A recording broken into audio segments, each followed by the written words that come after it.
नमस्कार। छत्तीसगढ़ मध्य प्रदेश के बाद राजस्थान में भी भारतीय जनता पार्टी ने मुख्यमंत्री का नाम तय कर दिया है। राजस्थान में सांगानेर के विधायक पहली मर्तबा विधायक बने भजनलाल शर्मा नए मुख्यमंत्री होंगे। आखिर वो कौन सी वजह रही कि अनुभवहीन जनाधार विहीन भजनलाल शर्मा को राजस्थान का मुख्यमंत्री बनाना पड़ा। भजनलाल शर्मा पार्टी के संगठन में काम करते थे और इससे पहले 2003 में भरतपुर जिले की नदबई विधानसभा सीट से चुनाव लड़े थे राजस्थान सामाजिक चेतना मंच नाम के संगठन से, और उनकी जमानत जब्त हो गई थी। वैसे राजस्थान की राजनीति में मुकद्दर का सिकंदर बनने वाले भजनलाल शर्मा भरतपुर के दूसरे शख्स हैं। इससे पहले जगन्नाथ पहाड़िया कांग्रेस की सरकार में मुख्यमंत्री बने थे और वो भी भरतपुर जिले से ताल्लुक़ रखते थे, और जिस तरह से भजनलाल शर्मा को मुख्यमंत्री बनाया गया है उसी तरह से जगन्नाथ पहाड़िया किसी भी दौड़ में नहीं थे। संजय गांधी ने उनका अचानक नाम घोषित कर दिया। वो संजय गांधी के चेलों में उनका शुमार होता था। लेकिन एक बात थी कि जगन्नाथ पहाड़िया के पास लंबा राजनीतिक अनुभव था। वो महज 26 साल की उम्र में सांसद बन गए थे। उसके बाद कई मरतबा सांसद रहे, विधायक रहे। लेकिन भजनलाल शर्मा तो महज कुछ दिन पहले ही विधायक बने हैं। वैसे भारतीय जनता पार्टी में पहली मरतबा विधायक बने व्यक्ति को मुख्यमंत्री बनाने की परंपरा रही है, और ये परंपरा नरेंद्र मोदी के सत्ता में आने के बाद ही बनी है। नरेंद्र मोदी से पहले हरियाणा में मनोहर लाल खट्टर को और गुजरात में भूपेंद्र पटेल को मुख्यमंत्री बना चुके हैं।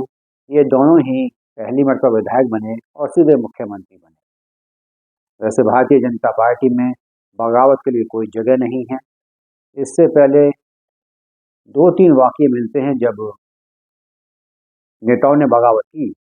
सबसे पहली बगावत गुजरात में शंकर सिंह बाघेल ने की। नरेंद्र मोदी के वो पुराने साथी थे और गुजरात में उनका अच्छा खासा जनाधार था। और उस वक्त जो आज के नरेंद्र मोदी हैं, अति लोकप्रिय नरेंद्र मोदी, वो सिर्फ संगठन के आदमी थे। उनका कोई जनाधार, कोई पहचान नहीं थी संगठन के अलावा।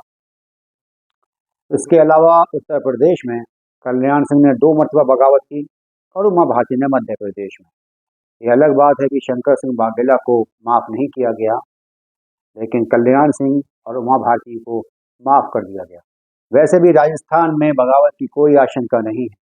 जो लोग मुख्यमंत्री पद के दावेदार थे, जैसा कि मीडिया में और दूसरे हलकों में चर्चा थी कि ये व्यक्ति बन सकता है, वो व्यक्ति बन सकता है, पार्टी ने उस सांसद को चुनाव लड़ाया है, विधायक का उसको लड़ाया है, चाहे वो गजेंद्र सिंह शेखावत हों।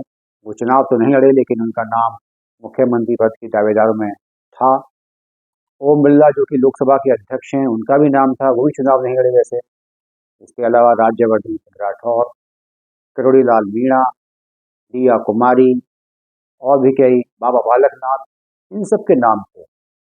लेकिन इनमें से किसी की हैसियत नहीं है कि वो पार्टी के खिलाफ जाने की हिमाकत कर सके, क्योंकि ये सब लोग पार्टी के द्वारा बनाए गए, इनका कोई जनाधार कुछ नहीं है। इसके अलावा किरोड़ी लाल मीणा जो है वो थोड़ा बहुत उनका जनाधार है। रहा वसुंधरा राजे सिंधिया का सवाल, तो वसुंधरा राजे सिंधिया आज से नहीं, बहुत सालों से दिल्ली की आंखों की किरकिरी बनी हुई हैं। अब वक्त आया है जब उन्हें रास्ते से हटा दिया गया है। कभी उनकी ज़रूरत थी, उनकी माँ की भी ज़रूरत थी, लेकिन वो वक्त दूसरा था, ये वक्त दूसरा है। परिस्थितियों में परिवर्तन हो गया है। मध्य प्रदेश में डॉक्टर मोहन यादव मुख्यमंत्री होंगे, जिनके नाम की कोई चर्चा नहीं थी। शिवराज सिंह चौहान को हटाने की जो पटकथा थी वो पहले ही लिखी जा चुकी थी। कई नेताओं को केंद्र की राजनीति से मध्य प्रदेश भेजा गया। नरेंद्र सिंह तोमर, कैलाश विजयवर्गीय, प्रहलाद सिंह पटेल, फग्गन कुलस्ते, रीति पाठक, इसके अलावा बी डी शर्मा का भी नाम चला कि ये भी मुख्यमंत्री बन सकते हैं। वैसे शिवराज सिंह चौहान को विदाई देने का मन तो पार्टी आला कमान ने उसी वक्त बना लिया था जब 15 महीने की कमलनाथ की जो सरकार थी उसे गिराकर जोड़ तोड़ से शिवराज सिंह चौहान को मुख्यमंत्री बनाया गया। उसी वक्त ये तय हो गया था कि शिवराज सिंह चौहान जो पहले कई मरतबा किस्मत के धनी रहे, उमा भारती के बाद उन्हें मुख्यमंत्री बनाया गया, वो लंबे अरसे तक मुख्यमंत्री रहे और पार्टी को जीत दिलाते रहे, लेकिन उस वक्त वो हार गए। उनकी पार्टी सत्ता में नहीं आ पाई, 5-7 सीटों से पीछे रह गई कांग्रेस से। लेकिन इसके बाद भारतीय जनता पार्टी ने जोड़ तोड़ लगाई, कांग्रेस की सरकार गिराई और शिवराज सिंह चौहान को मुख्यमंत्री बनाया। उसी वक्त ये तय हो गया था कि अब शिवराज सिंह चौहान अपने सियासी सफर के लिए दिल्ली के मोहताज रहेंगे। इसके अलावा एक और नाम था मुख्यमंत्री पद के दावेदार के तौर पर, वो नाम था ज्योतिरादित्य सिंधिया का। लेकिन सिंधिया को भारतीय जनता पार्टी पहले ही उनकी हैसियत से ज़्यादा जच चुकी है। ज्योतिरादित्य सिंधिया अपने ही चेले से गुना में लोकसभा का चुनाव हार गए। दिग्विजय सिंह और कमलनाथ की जोड़ी ने उन्हें मध्य प्रदेश की राजनीति में हाशिए पर ले जाकर खड़ा कर दिया था। ज्योतिरादित्य सिंधिया को भारतीय जनता पार्टी ने राज्यसभा भेजा, फिर उन्हें कैबिनेट मंत्री बनाया।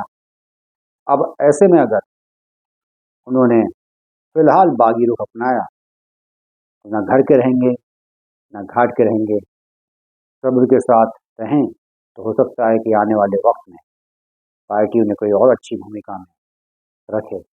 अभी तो बहुत तारीफ हो रही है कि कोई व्यक्ति मुख्यमंत्री बन सकता है भारतीय जनता पार्टी में, पार्टी जब चाहे जिसे चाहे उसे फर्श से उठाकर अर्श तक पहुंचा सकती है। लेकिन इन नियुक्तियों का परिणाम जो है वो आगामी लोकसभा चुनावों में दिखाई देगा। राजस्थान, मध्य प्रदेश और छत्तीसगढ़ में कुल मिलाकर लोकसभा की 65 सीटें हैं। 2019 में कांग्रेस को महज 3 सीटें मिली थी। ये बात अलग है कि चंद महीने पहले जो विधानसभा के चुनाव हुए थे, उन चुनावों में इन तीनों राज्यों में कांग्रेस ने सरकार बनाई थी। बाद में वो महज 3 सीटें जीतने में कामयाब रही। रहा सवाल भाजपा आलाकमान का। भाजपा आलाकमान यानी कि नरेंद्र मोदी, अमित शाह और कहीं ना कहीं आरएसएस, ये इंदिरा गांधी के रास्ते पर चल पड़े हैं। इंदिरा गांधी राज्यों में किसी भी मुख्यमंत्री को ज़्यादा वक्त नहीं दिया करते थे। उनके बारे में कहा जाता है कि जिस तरह से एक छोटा पौधा होता है, वो पौधे को उखाड़ कर देखती थी कि इसने कहीं जड़ें तो नहीं जमा ली हैं। और जब कांग्रेस ने अपनी इस नीति को छोड़ा और लंबे वक्त तक मुख्यमंत्रियों को मौका दिया तो उसे उसका नुकसान हुआ। जो असंतुष्ट थे वो ज़्यादा मजबूत हुए, उन्होंने पार्टी के खिलाफ काम किया। चाहे दिल्ली में 15 साल तक शीला दीक्षित का कार्यकाल रहा हो, असम में 15 साल तक तरुण गोगोई का कार्यकाल रहा हो, मध्य प्रदेश में दिग्विजय सिंह, हरियाणा में भूपेंद्र सिंह हुड्डा, ये लंबे वक्त तक मुख्यमंत्री बनाए गए। और यही वजह रही कि बाद में इन राज्यों में पार्टी का जो प्रदर्शन है वो काफ़ी हद तक गिर गया। लोगों के जहन में सवाल उठता है कि जो अति लोकप्रिय नेता होते हैं वो भी प्रादेशिक नेताओं से, क्षत्रपों से क्यों इतना भयभीत रहते हैं। चाहे वो इंदिरा गांधी रही हों, चाहे दूसरे नेता रहे हों, जब भी कोई प्रदेश का नेता लोगों के बीच में लोकप्रिय होने लगता है तो आलाकमान के दिल में कहीं ना कहीं असुरक्षा की भावना पैदा हो जाती है। ऐसा पहले भी हुआ करता था। राजतंत्र के दौर में जो वीर योद्धा होते थे, रणनीति में माहिर होते थे, वो राजा के लिए और मुख्य सेनापति के लिए कहीं ना कहीं खतरे का सबब बन जाते थे और कोशिश की जाती थी कि किसी भी तरीके से उनको रास्ते से हटा दिया जाए। महात्मा गांधी भी नेताजी सुभाष चंद्र बोस और भगत सिंह की अपार लोकप्रियता को कहीं ना कहीं बर्दाश्त नहीं कर पाए। हमारी पौराणिक कथाओं में जब कोई साधु संत तपस्या करने लगता था तो राजा इंद्र का, देवताओं के राजा इंद्र का सिंहासन डोलने लगता था और वो कहीं ना कहीं इस जुगत में लग जाते थे कि कैसे इसकी तपस्या भंग की जाए। जमूरियत में जनता ही सब कुछ होती है। वो जब चाहे किसी को फर्श से अर्श तक पहुंचा दे और जब चाहे किसी को अर्श से फर्श पर ले आए। वैसे लोकतंत्र में चाहे कोई महाविद्वान हो या महामूर्ख हो, दोनों की एक ही वोट होती है। इसके अलावा जो जीतने वाला व्यक्ति होता है उससे कहीं ज़्यादा वोट जो हारने वाले होते हैं उन्हें मिलती है।